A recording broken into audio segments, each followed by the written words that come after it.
Vous avez un projet par rapport à une RPA. Que ce soit un multirésidentiel ou que ce soit une RPA, on ne peut pas déménager les gens facilement. Effectivement, il y a eu de gros gains au niveau de la réduction des nuisances pour les occupants de l'immeuble. Donc, autant dans l'immeuble commercial qu'on est en train de rénover présentement, il y a une bien meilleure prévisibilité de notre calendrier de travaux.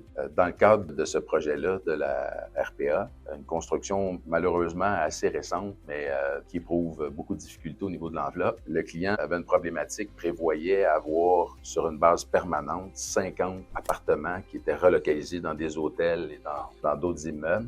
Il y a un total de près de 400 chambres dans ce projet-là, donc c'était des dépenses quand même substantielles de relocaliser sur une base permanente 50 de ces personnes-là. La gestion Parce aussi. que le mur extérieur doit être retiré en bonne partie.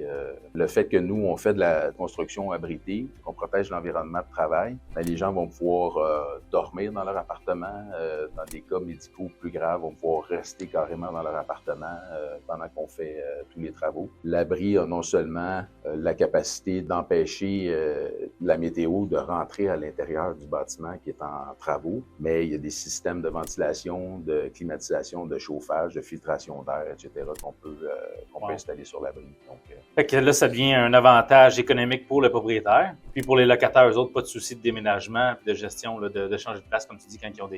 Il y a toujours un peu de souci parce que c'est des travaux majeurs qui vont devoir être faits, mais les gens vont être dérangés seulement pendant les 2 ou 3 semaines où l'abri va être vis-à-vis leur étage. appartement. Ouais. Autrement, quand l'abri est plus haut ou plus bas, ben, ils vont pouvoir profiter de leur appartement. Mais le plus gros gain, c'est de pouvoir dire aux occupants quand les travaux vont avoir lieu, qu'il n'y a pas de changement dans ce calendrier-là. À partir du moment où est-ce que les gens ils savent que les travaux vont être de tel jour à tel jour, ou même de telle heure à telle heure, ben, ils peuvent planifier leur vie en conséquence de ça. Quand il n'y a pas de changement, ben, c'est plus agréable pour tout le monde.